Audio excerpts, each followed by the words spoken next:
സമയത്തായിരിക്കും ഏറ്റവും കൂടുതൽ ടൈറ്റായി വരുന്നത്? ലഞ്ച് ടൈമിൽ 1 ഒരു 3-3:30 മണി വരെ നല്ല റെസ്റ്റോറൻറ്റ്. 1 മണി തൊട്ട് 3:30 മണി വരെ. അപ്പോൾ നിങ്ങളിവിടെ സഹായിക്കാറുണ്ടോ? എപ്പോഴെങ്കിലും സഹായിക്കേണ്ട സന്ദർഭം വന്നിട്ടുണ്ടോ? ലഞ്ച് ടൈമിൽ ഞങ്ങൾ ഇവിടെ തന്നെ ഉണ്ടാവും. പറ്റിക്കപ്പെടാറുണ്ടോ? ആരെങ്കിലും കഴിച്ചിട്ട്? ഇല്ല ഇല്ല, ഭാര്യ കുറവ്. അങ്ങനെയൊന്നുമില്ല, വളരെ വെരി റയർ. നല്ല ഡീസന്റ് നല്ല ആദ്യമേ എങ്ങനെ ഊണിനാണെങ്കിൽ ആദ്യമേ കൂപ്പൺ എടുക്കണം? ഇല്ല, കഴിച്ചിട്ട് എന്താണെന്ന് അറിഞ്ഞിട്ട് കൊടുത്താലും മതിയല്ലേ? അത് കൊള്ളാം. സാധാരണ നമ്മുടെ പിന്നെ നാട്ടിലൊക്കെ ആണെങ്കിൽ സാധാരണ ഒരു കൂപ്പൺ സിസ്റ്റം, കൂപ്പൺ തന്നിട്ട് ഏതാണെന്ന് പോലും അറിയില്ല, പിന്നെ കൊണ്ടുവയ്ക്കുന്നത്. അവർക്ക് ആവശ്യമുള്ളത് ചോദിച്ചിട്ട് കഴിച്ചതിന്റെ ശേഷം കസ്റ്റമേഴ്സ് നല്ല അഭിപ്രായങ്ങൾ പറയുന്ന സന്ദർഭങ്ങൾ അതെന്തെങ്കിലും നമുക്ക് മനസ്സിൽ ഓർമ്മയുണ്ടോ? നല്ല അഭിപ്രായം പറയും, കൂടുതൽ ആൾക്കാർ പറയും, നല്ല അഭിപ്രായം പറയും.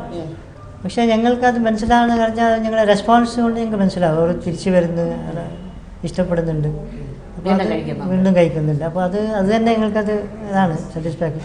പിന്നെ ചില ആൾക്കാർ എന്തെങ്കിലും കംപ്ലൈൻറ്റ് പറയുന്ന ആൾക്കാരാണ്, അത് എങ്ങനെയാണ് കംപ്ലൈൻറ്റ് പറയുന്നത്? എങ്ങനെയാണ് അങ്ങനെ ഒരു നേട്ടമുണ്ടായാലും ഒരു കോട്ടം ഉണ്ടാവണം. യഥാർത്ഥമായിട്ട് അവർ കംപ്ലൈൻറ്റ് പറയുമ്പോഴേക്കും ഞങ്ങൾക്ക് സന്തോഷമാണ്. അത് അവർ അങ്ങനെ കംപ്ലൈൻറ്റ് പറയുന്നത് ഞങ്ങൾ അതിനെ എടുത്തിട്ട് അതിന് ഇമ്പ്രൂവ്മെൻറ്റ് ചെയ്യാൻ പറ്റും. കാരണം ഇത് മിഷനറി, അതായത് സ്റ്റാൻഡർഡൈസ്ഡ് ഫുഡല്ലാതെ ദിവസം ഉണ്ടാക്കുന്നില്ലേ, ഓരോ ഐറ്റം ഓരോ സമയത്ത് ഓരോ ഐറ്റം ഓർഡറാക്കല്ല ഐറ്റം ഉണ്ടാക്കുന്നു. അപ്പോൾ ചെറിയൊരു വേരിയേഷൻ വരാൻ ചാൻസ് കൂടുതലാണ്. മാൻ മെയ്ഡ് എന്ന് പറയുന്നത് അങ്ങനെയെല്ലാം പ്രശ്നം. കാരണം സ്റ്റാൻഡർഡൈസ് ഒരു പ്രൊഡക്ഷൻ ചെയ്യുമ്പോൾ അതങ്ങനെ പ്രശ്നം ഉണ്ടാവില്ല, അത് എങ്ങനെ വരും.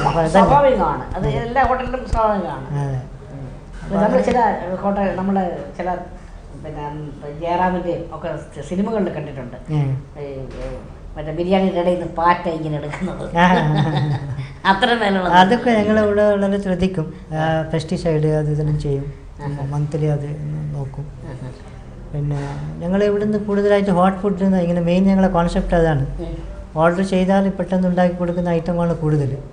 ഈവൻ പൊറോട്ട ഞങ്ങളത് അടിച്ചിങ്ങനെ കുറേ ഇങ്ങനെ കുട്ടി വെക്കൊന്നുമില്ല, അത് ഓർഡർ വരുമ്പോൾ അതിന് പെട്ടെന്ന് ഇങ്ങനെ ആക്കി കൊടുക്കുന്നതുകൊണ്ട് ഹോട്ട് ഫുഡ് അതാണ് ഞങ്ങളെ കോൺസെപ്റ്റ്. മുമ്പ് മുതലേ അതായിരുന്നു.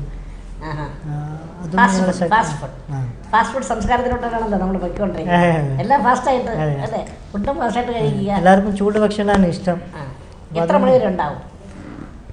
ഞങ്ങൾ 10:30 മണിയാകുമ്പോൾ ക്ലോസ് ചെയ്യും. 10:30 മണി വരെ ക്ലോസ്. സ്റ്റുഡൻസ് ആണ് കൂടുതൽ വരുന്നതെന്ന് പറയുന്നത്. സ്റ്റുഡൻസ് കൂടുതലായിട്ട് പിന്നെ പഠിക്കാൻ സാധ്യത, പഠിക്കുന്നവരാണല്ലോ, അവർ കമ്പയർ സ്റ്റഡിയൊക്കെ ഇരുന്ന് നൈറ്റ് ഉറക്കമൊഴിഞ്ഞിരുന്ന് പഠിക്കാനൊക്കെ ഒത്തിരി സാധ്യതയുണ്ട്. അങ്ങനെയാണെങ്കിൽ ഒരു തട്ടുകടയ്ക്കുള്ള സാധ്യതയില്ലേ?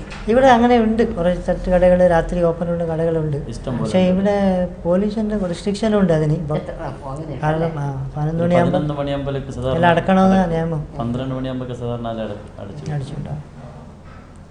പക്ഷേ അങ്ങനെയാണെങ്കിൽ നേരത്തെ ഇതുപോലെ ഇരിക്കുന്നവർ വേണമെങ്കിൽ ആഹാരം സാധനം പൊതിഞ്ഞുകൊണ്ട് കഴിക്കാം അല്ലേ?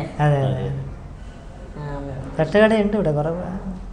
ശരാശരി എത്ര ചായ ഇവിടെ നിന്ന് പോകുമായിരിക്കും? എങ്ങനെ ഇവിടെ ചായ ഞങ്ങൾ മെയിൻ ഇതല്ല, ഞങ്ങൾ മെയിൻ ഊണാണ്. അപ്പോൾ ഒരു മൊത്തത്തിൽ ഒരു എങ്ങനെയാണ് നിങ്ങളുടെ ഒരു മാസത്തെ നിങ്ങളുടെ പ്രോഫിറ്റ് കണക്കാക്കുന്നത് എങ്ങനെയാണ്? അതായത് എത്ര ചിലവാക്കിയോ, ഇപ്പൊ എത്ര എക്സ്പെൻസ് ആയോ, എത്ര ഇൻകം കിട്ടി, അതിന്റെ ബാക്കിയാണോ നോക്കുന്നത്? എങ്ങനെയാണ് നിങ്ങൾ പ്രോഫിറ്റ്? കോസ്റ്റ് പ്രൊഡക്ഷൻ ഞങ്ങൾക്ക് അറിയാമല്ലോ, സാധനം വരുമ്പോൾ അതിന്റെ കോസ്റ്റ് ഓഫ് പ്രൊഡക്ഷൻ അറിയും. പിന്നെ സാലറി, ഓവർ ഹെഡ് അങ്ങനെയുള്ള കാര്യം കാൽക്കുലേറ്റ് ഞങ്ങൾ ഉണ്ടാവും. അപ്പോൾ അതിൻ്റെ ബേസിലാണ് ഞാൻ പറഞ്ഞില്ലേ, നേരത്തെ പറഞ്ഞ പോലെ ഞങ്ങളത് കോസ്റ്റ് ഓഫ് പ്രൊഡക്ഷൻ ഞങ്ങൾ എപ്പോഴും ശ്രദ്ധിക്കും.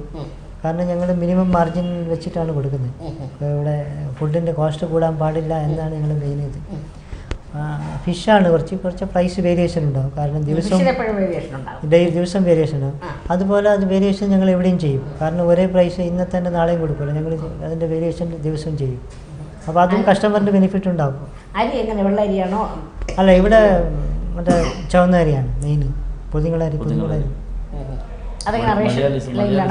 അല്ല നല്ല മാർക്കറ്റിൽ നിന്നാണ് ഞങ്ങൾ. അതാ ഞാൻ പറഞ്ഞ പോലെ ഞങ്ങൾ എല്ലാ സാധനവും അതിൻ്റെ നല്ല ക്വാളിറ്റി മേടിക്കും. ഹൈ ക്വാളിറ്റി അല്ലെങ്കിലും ഒരു സാധാരണ നല്ല ക്വാളിറ്റി സാധനം മേടിക്കും. ഇടയ്ക്ക് ഞാൻ ചോദിച്ചോട്ടെ, ഞാൻ അവിടെ ഫാമിലിയെ കുറിച്ചൊക്കെ ചോദിച്ചു. നിങ്ങളുടെ പിന്നെ സാറിൻ്റെ മൂന്ന് മക്കളാണ്. മൂത്തവളുടെ കല്യാണം കഴിഞ്ഞ്, അവള് ഗ്രാജുവേറ്റ്. ഷൈമ ഫാത്തിമ ഹൗസ് വൈഫാണ്. ഹസ്ബൻഡ് സോഫ്റ്റ്വെയർ എഞ്ചിനീയറാണ്. രണ്ടാമത്തെ മകൾ ഇപ്പോൾ എഞ്ചിനീയറിങ് കഴിഞ്ഞവളത് 2 മാസമുണ്ട്. ഇൻഫോസിസിൽ വർക്ക് ജോലി കിട്ടിയിട്ടുണ്ട്, ക്യാമ്പസ് സെലക്ഷൻ ആയിട്ടുണ്ട്. മൂന്നാമത്തെ മകനാണ് SSLC എക്സാം എഴുതിക്കൊണ്ടിരിക്കുന്നത്. അപ്പോൾ എല്ലാവരും വലിയ മേഖലകളിലേക്ക് പോവുക. ഹോട്ടൽ രംഗത്തേക്ക് ആരുമില്ല. ഭാര്യയുടെ പേര് ഖദീജ. അപ്പം നിങ്ങൾ രണ്ടുപേരും ഹോട്ടൽ രംഗത്തേക്ക് ഇരിക്കുമെന്ന് വിചാരിക്കാം. പിന്നെ ഈ ഹോട്ടൽ രംഗം അല്ലാതെ മറ്റുള്ള ബിസിനസ്സിലേക്ക് തിരിയാത്തത് കൊണ്ടത് ഒരു കോൺസെൻട്രേഷൻ ഹോട്ടലിലാകുമ്പോൾ ഹോട്ടലിൻ്റെ പ്രശ്നം എന്ന് പറഞ്ഞാൽ അതിന് വളരെ പേഴ്സണൽ ഇത് പ്രസൻസ് വെരി ഇമ്പോർട്ടൻ്റ് ആണ്. അതിനെപ്പോഴും അതിനെ നിങ്ങൾ ഒബ്സർവ് ചെയ്തുകൊണ്ടിരിക്കണം. അല്ലെങ്കിൽ ഹോട്ടലിലാകുമ്പോൾ എപ്പോൾ നോക്കിയാലും ബിസി ഉണ്ടാവും. ബിസി ലൈഫ് എപ്പോഴും നല്ലതാണ്. മാത്രമല്ല ചൂടപ്പം പോലെ വിറ്റ് കാശെടുക്കാം. അതാണ് ക്രെഡിറ്റ് ഇല്ല. ദിവസം കടമില്ല. ഈ നമ്മൾ രാത്രിയാകുമ്പോൾ നമ്മൾ എത്ര പൈസ ചിലവായി എത്ര കിട്ടിയെന്ന് നമുക്ക് ക്ലിയർ പിക്ചർ കിട്ടും. അതല്ല ഞാൻ ചോദിച്ചത്, ഈ പിന്നെ പറ്റ് വെക്കുമല്ലോ മന്ത്ലി, വളരെ കുറവാണ്. അടുത്ത കടയിലുള്ള എന്തെങ്കിലും ഒന്നും ഇങ്ങനെ ചെറിയ ഇപ്പോൾ ഈ സ്ഥലത്തൊക്കെ സാധാരണ വരുന്നത് പറഞ്ഞല്ല, ആദ്യം പുറത്തിൻ്റെ ആൾക്കാർ ജാസ്തി വരുന്നത്. നിങ്ങളെ മലയാളീസോ ഇങ്ങോട്ട് വന്ന വരുന്ന അവർ അങ്ങനെ ചെയ്യത്തില്ല. സാധാരണ ചെയ്യുന്ന കുറവാണ്. കടത്തിനായിട്ട് വരത്തില്ല. ഹോസ്പിറ്റലിൽ ഡോക്ടേഴ്സിനെ കാണാനായിട്ട് വരുന്നവർ ഇന്ന് പോയാൽ പിന്നെ ചിലപ്പോൾ 15 ദിവസം കഴിഞ്ഞിട്ടുണ്ടാവും വരുന്നത്. ചെല്ലു വന്ന് കഴിച്ചു, അല്ലെങ്കിൽ കാര്യത്തിൽ ആഹാരമൊക്കെ കഴിച്ചു, അയ്യോ പേഴ്സൺ പോയി എന്ന് വന്നാലും അല്ല, അത് ചില സമയത്ത് അങ്ങനെ ഹോസ്പിറ്റലിൽ ഉണ്ടെങ്കിൽ അഡ്മിറ്റ് ആയിട്ടുണ്ടെങ്കിൽ അപ്പോൾ അവർ പോകും, പറയും നിങ്ങൾ നെക്സ്റ്റ് ടൈം വന്നാൽ തന്നാൽ മതി.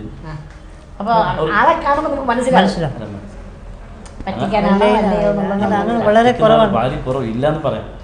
ഇതുവരെ ഇവിടെ ഞങ്ങൾക്ക് ആ എക്സ്പീരിയൻസ് ആയിട്ടില്ല. പിന്നെ ഇല്ലയെന്ന് പറയാൻ പറ്റത്തില്ല, ഇവിടെ ഞങ്ങൾക്ക് ആയിട്ടില്ല, അങ്ങനത്തെ ഭാര്യ കുറവാണ്.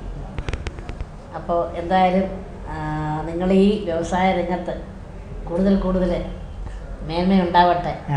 ഹോട്ടൽ ജീവിതം തന്നെ മറ്റ് ഇവിടെ നിന്ന് വന്ന് താമസിക്കുന്ന ആൾക്കാർക്കൊക്കെ തന്നെ ഒരുപാട് ആഹാരം വെച്ചു കൊടുത്ത് അവരുടെ ആരോഗ്യം വർദ്ധിക്കട്ടെ, അവർക്കൊക്കെ തന്നെ ആരോഗ്യ സൗഖ്യം ഉണ്ടാവട്ടെ എന്ന് പ്രാർത്ഥിച്ചുകൊണ്ട് നിങ്ങൾക്ക് നിങ്ങളുടെ ഫാമിലിക്കും ഒക്കെ എല്ലാവിധ സൗഭാഗ്യങ്ങളും ഉണ്ടാവട്ടെ എന്ന് പ്രാർത്ഥിച്ചുകൊണ്ട് ഈ എപ്പിസോഡ് നമുക്കിവിടെ പൂർണ്ണമാക്കാം. Thank you.